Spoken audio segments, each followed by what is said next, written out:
What is up, fellow sports gamblers and degens alike?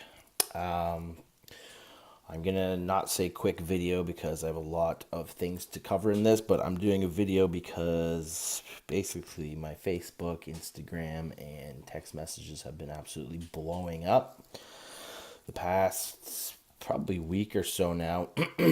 I guess when you're hot, everyone wants a little taste of that action, eh? Just kidding. But yeah, so I've been doing well, and I'm just getting flooded with questions. So I thought I would do a video on some of the basics of the site I use. A lot of them are similar, but I've been telling people bet 365, even though I shouldn't because they're not paying me any money to do so. But I've probably signed up like 1,000 people this week just from randoms on Instagrams and family and friends. But so this is gonna be a quick just walkthrough of how the site works because I get lots of people asking me like, where do I find this or where do I find that or how did I get the bets I did get. So this is the basic site here, the home page. I'm signed in. This is like your little home page bar thing with your withdrawals and your actions and your deposits and all that stuff. If they give you any bet bonuses or need to message you, it's on here. When you first sign up to the site, this will look a little bit different than your phone. If you're using it on your phone, this is on my PC. So, but it's all pretty much the same layout. Now, the first thing I always tell everyone to change, especially if they're pro line players, is the odds, how it's displayed right here on the right. It's an American. Change it to decimal. The American is the, plus 2,000, plus 500, minus 600. It can get complicated. If you're used to pro line, just change it to decimal and everything will look like you're used to seeing it 1.90, 1.90, whatever. And what that is the odds. So, excuse me, I'm getting a bit of a cold here, but so Pittsburgh minus 4 points, for example, the odds on that are 1.90, and the easiest way I calculated in my head is every $100 you bet, you get 90 back. So if you bet $100 in this game, Pittsburgh minus 4, and Pittsburgh covers that spread, then you would get 190 back. So you're 100 plus 90 profit. With other things like if you had Cincinnati money line, the odds go up, and we can talk about that later. So this is the basic layout. Change your odds to decimal. All the sports are down the left-hand side here. You got football, like pretty much everything, like cricket, esports, golf, greyhounds. Like it's just insane. So the main ones are up at the top. So I'll click on football. So once you click on football, you get these drop down bars. You get the lines, which are the game lines, which is like the basic straight up winning points. Main props. So the props are all the areas that you'll find different things other than just the game to bet on. So instead of just betting, Pittsburgh or Cincinnati, you'll find things like a race to 9 points. So the first team to get to 9 points wins the bet, or how many passing yards a team will have, or how many rushing yards, or how the longest field goal. And if you search through all these, you'll find all kinds of different prop bets, pretty much everything you need.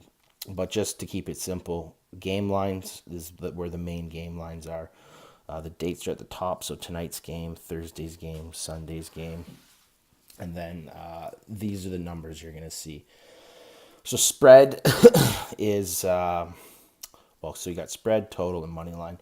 What the spread is, a lot of people ask me this, is the spread is what handicappers or like professional gamblers, they get these lines set. So they think Pittsburgh's obviously the favorite, and they think they're favored. They should win by 4 points. So to make this an even game, because if you're just to bet Pittsburgh's the favorite, you wouldn't get paid a lot. So to make these odds even, so that it's kind of you get 190 for each team, they've set the odds at -4 for Pittsburgh and +4 for Cincy.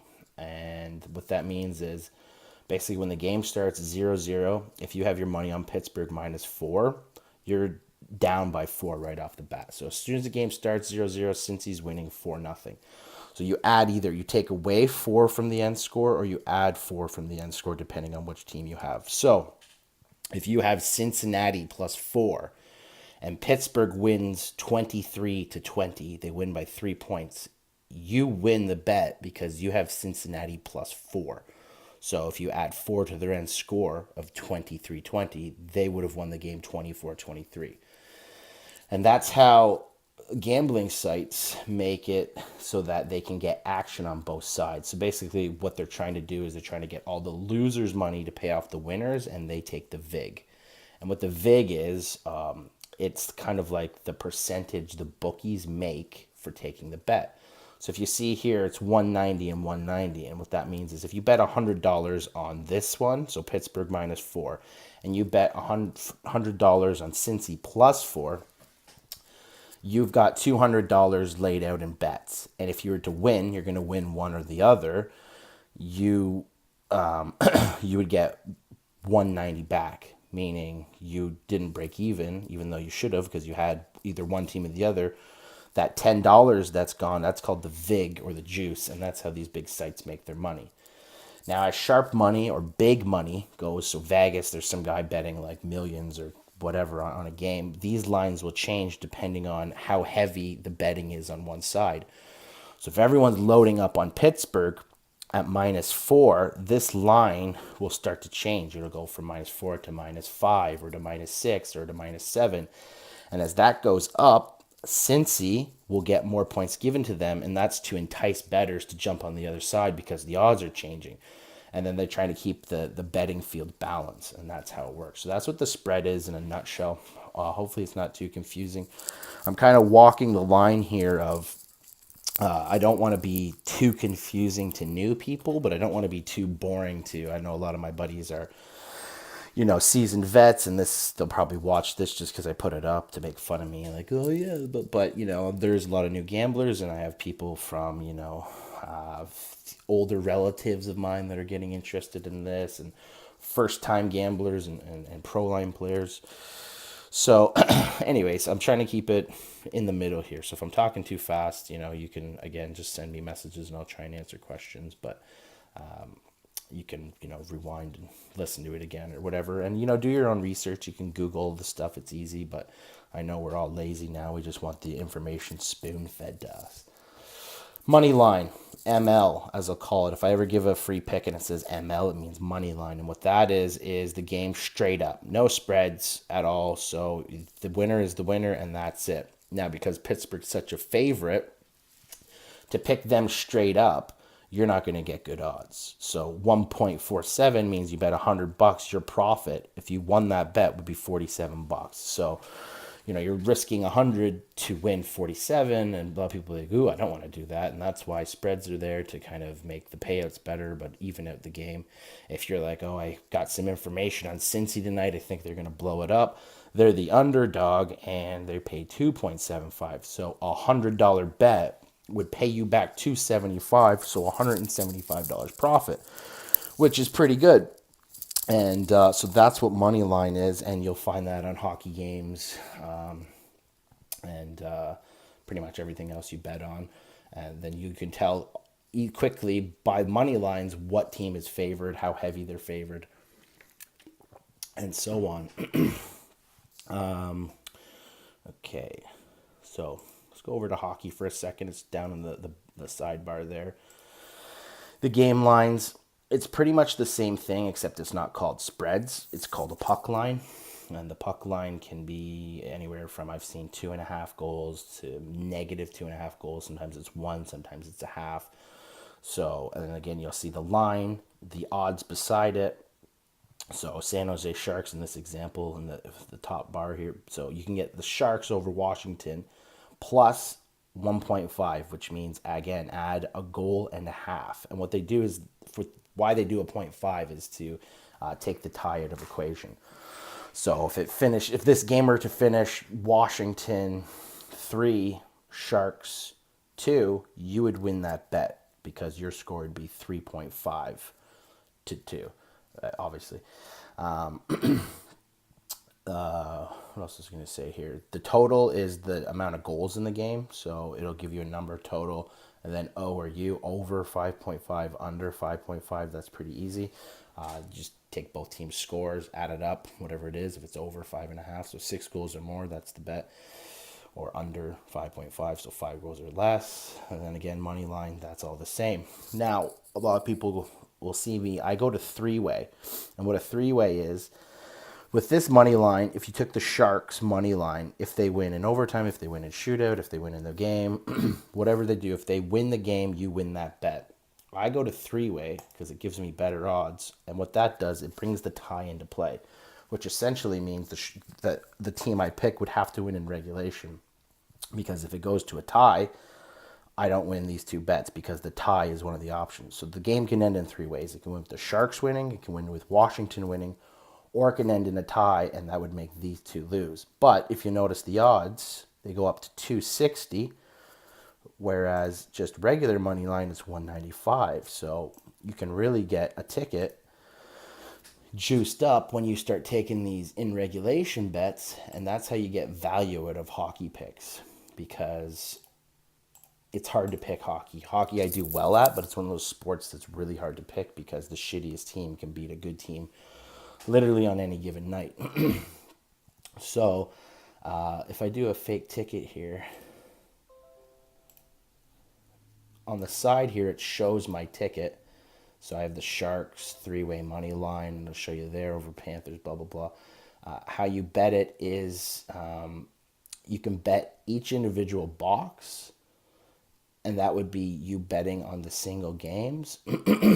Or you can do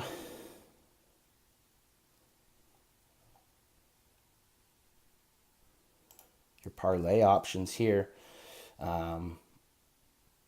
That's different than my site. So you can bet all 3 straight games here.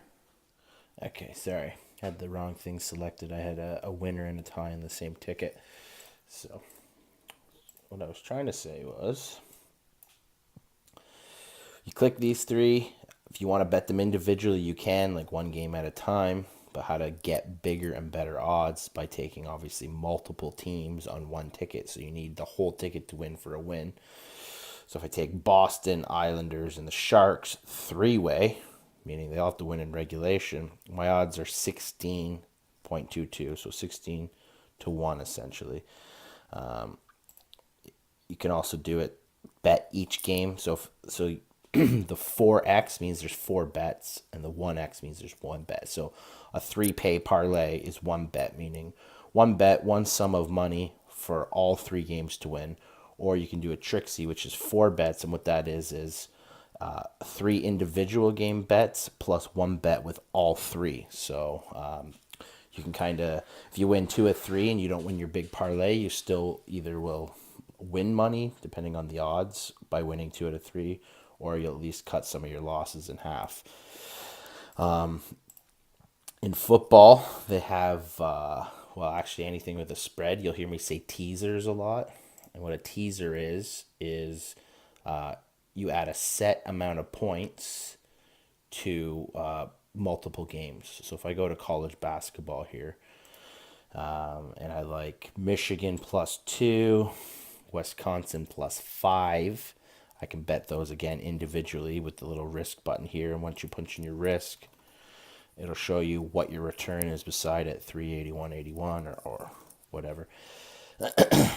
But if you go up here to the standard betting, you change it to a teaser, and then you click here. You can decide how many points you want to add. So if I go max teaser for basketball, 5 points, it adds 5 points onto the already spreads of Michigan and Wisconsin. So Michigan was 2, Wisconsin was 5. So that becomes Wisconsin is now +10, Michigan is +7. And then it'll show you here what the payout for that bet is. As you add more games or just take them away, it'll show you like 10 pays 17.69. So it's about 1.76 to 1 odds, but you're grabbing 5 points for every game. And if the game is if it's like, let's say Michigan was -2 and I added 5, they'd become +3. So it just adds 5 points to whatever the current spread is for that game. And in hockey, I find it particularly important to look for good value bets because a hockey team, the shittiest team in the league, can beat a good team pretty much on any given night. So, stay away from just picking favorites because it's usually not worth the bet. And most of the time, three favorites won't win. So, you really need to find value in the bets you're making for hockey. I like games, divisional games that are always close. There's all kinds of websites where you can look at how much a team traveled the night before, if they're coming from Boston and going out to the West Coast and the jet lag, and then it'll tell you what the players' projected sleep would have been with the flight over, and because of the time change, and then they got up for a 6 a.m. practice. There's people that follow these players all over the place, and they can kind of, you can, if a team's really tired, or if a team's played 4 games in a week stretch, so 4 games in 7 nights, their fifth game, they might be really tired, where a team might have been home on a 2-day rest streak. And so you really got to go out, look up for the information, and find where the value is. I hate picking favorites like the Preds. The Preds at home tonight paying 240 3-way. I like that. The Flyers need to win sooner or later, so you're almost getting 3-1 on them. So really do your research and try and pick at least one upset on parlays, because it'll help you get your odds up there. Another thing people are asking about is futures. So meaning like betting a team to win the Stanley Cup, or betting them to win the conference or the division. If you go to the sport, you click on the left side and scroll all the way to the bottom, all the future stuff's down here. So Tampa Bay is obviously the favorite right now at 8.5 to 1 odds to win the cup. And then that's where all that information is there. I think I've covered most of the basics. There's a bunch of more information you should know about betting and how to bet. If you're just doing this for fun, you don't have to take it seriously. You just kind of, if you want to throw a few bucks on a game to make it exciting, that's probably the best way to start. Don't look at it as like you're going to make money right away. Usually you have to be betting decent sums of money to be making enough money to make this, side income or side hustle. A lot of people, they'll win a pro line and it'll be a couple $100 and they just go blow that cash right away. Like, whatever, that's your thing. But if you want to take it seriously, you really need to read into money management, making your bets a unit amount. Basically what a unit amount is you'll see me say on my free plays, risk 3 units. And what a unit is, it depends on each individual bettor. A unit is generally 5% or less of your bankroll that you're gambling with. So if you have $1,000, that's your bankroll, that's what you're playing with. 5% of that would be $50. So 1 unit to you would be $50. So if I say it's a 2-unit play, then you would bet $100 on it because that's your unit. And what the reason the units are for is, I've seen people, they'll bet 150 on one game, they'll bet 50 on another and 25 on another. They'll lose the big game, they'll win the 2 smaller bets. So they went 2 out of 3, which is 66% correct, and then they're actually losing money on the night, and the units kind of take that out of the equation. Also, as your bankroll goes down, your unit amount changes, so you're never leaving yourself no outs. You're always kind of having some money back, so you can kind of rebuild on a run after that. Some people play 2.5 units or 2.5% per unit, so $1,000 bankroll would be $25. It's not a bad place to start. Me personally, I think like a 6-unit play is kind of my max I ever give out, although I will play a 10-unit play if I really like something. But if someone's listening to my picks, I generally won't say here's a huge play, because again, it is gambling, it is sports, nothing's for sure. You need to protect yourself when you can, and play smart and not above your means. So as for my free picks, I know a lot of people have been asking me about them. The problem I've kind of run into is I have some people that are paying me for my picks, or paying me to play their picks with my bets. And since they're paying me now, it's harder for me to give out free picks, because people, that are paying for these picks, I can't just give them out for free all the time. So I'm trying to find games I really like for myself and the people that are, paying me to research these and find these games that are really good. And I'm trying to find games that I'm not playing that I still really like that I can give out as a free pick here and there. So they're not going to be as often I'm giving them out, but I'm still going to try and help you guys out when I can. And yeah, I think that's it. I was thinking about starting a Facebook page where, people can show, put their pro lines on there, their wins or their close losses, or if they got a bad beat, it can be about poker or funny memes and stuff. I just don't know how much interest there would be in it. But if that's something you would be into, you can just say something in the comments about it. And if you have any questions or there's anything I missed, then, please feel free to mention it in the comments. I'll leave with two little things. If you go to football, go to score props, and you look for anytime, where is it here? Touchdown scores. Keep your eye on Antonio Brown tonight. He's got a toe injury. He'll probably say if he's playing tonight about an hour and a half before game time. But if he's out, keep an eye on this Juju Smith-Schuster guy for an anytime touchdown. Meaning if he scores a touchdown anytime during the game, it's 2.2 to 1 odds. If he scores the first touchdown of the game, it's 8 to 1. Last touchdown's 8 to 1. But if Brown's out, this kid's a beast, and that's a pretty good pick. I bet that line will change if Brown says he's out. So you can look into that now. And that's under football, score props, and then it's under touchdown scores here. Another good one is multi-touchdown scores. So I haven't looked at what the weather is going to be like in Cincinnati yet, but usually later in the year for snowy games and stuff, and if it's outdoor and they're not going to be throwing the ball as much, I'm predicting Pittsburgh to be up, so I think they'll be running it a lot. But Le'Veon Bell for 2 or more touchdowns, it's usually a pretty good bet, especially if Antonio Brown's out. That's going to be a really something to look at. And the other thing I'm going to leave you guys with is I really like Michigan in NCAA basketball tonight. The line is Michigan +2 right now by a half point. So take Michigan plus 2.5. And I think that is a 2-unit play. And yeah, so I'll leave you with that. And good gambling, guys. I hope you liked the video. And let me know what you think. Thanks.